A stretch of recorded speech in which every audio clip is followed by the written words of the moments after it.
So, good afternoon po. What is your name po? Good afternoon, I am Aldrich Pulma. What is your age po? I'm 22 po. Where do you live? Currently, I'm residing sa Nasugbu, Batangas. Tapos, I'm actually from Matabong, Batangas po.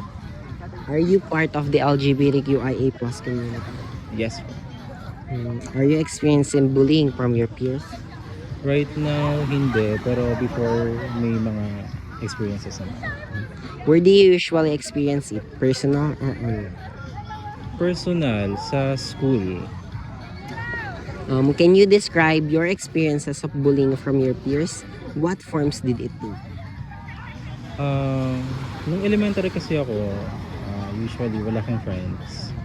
Tapos, may mga straight guys na binubully ako dahil sa sexuality ko and kung paano ako gumalaw o kumilos sa loob ng classroom.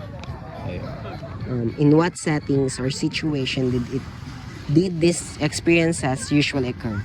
What are some examples of actions, words, or behaviors that you experience as bullying from your peers? Sa school, tapos verbal kasi ang kanilang sinasabi sa akin. Parang minamok nila yung gesture ko, ganun. Then, how did you interpret these actions or behaviors all the time? Sa akin naman, parang nakapekto siya sa paano ako makasalamuha sa ibang tao. Kasi ang thinking ko before, nung nabibuli ako ay umiwas ako sa mga straight kasi nga baka ma-experience ko ulit yung mga nangyari before. Then, how was bullying by your peers affected your emotions? Can you tell about specific time when you felt this way?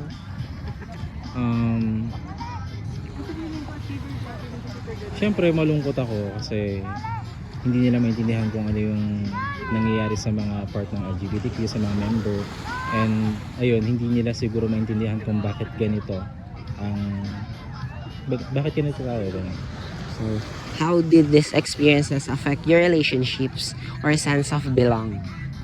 Kagaya nung sinabi ko before, parang kapag nakakita ko ng mga straight o nakikipagsalamuha ako sa mga straight, parang dinidistance ko yung sarili ko sa kanila. Hindi ko pinapakita kung ano yung tulong ako. When you're experiencing the bullying, did you notice any changes in sleep, appetite, health, or daily functioning? Nung time na nabully ako, syempre parang sumama yung loob ko and hindi ako nakakain ng ayos and iniisip ko yung mga bagay na sinasabi nila. Ganun. Can you describe the strategies or methods you use to manage or cope with bullying from your peers? Sa cope naman, ano lang ako ng mga hobbies ko, parang nag-explore ng sarili ko. Ganun. Who have helped you cope with bullying and what are the ways they did to support you during difficult times? Friends and family, syempre. Parang sila yung naging support system ko regarding doon sa nangyari. Did you find those strategies helpful to you? Naging helpful siya sa akin kasi ang dami kong trinay na parang methods kung paano ako maka-cope up sa ganung situation. And gumana naman siya for me. Thank you po. Thank you.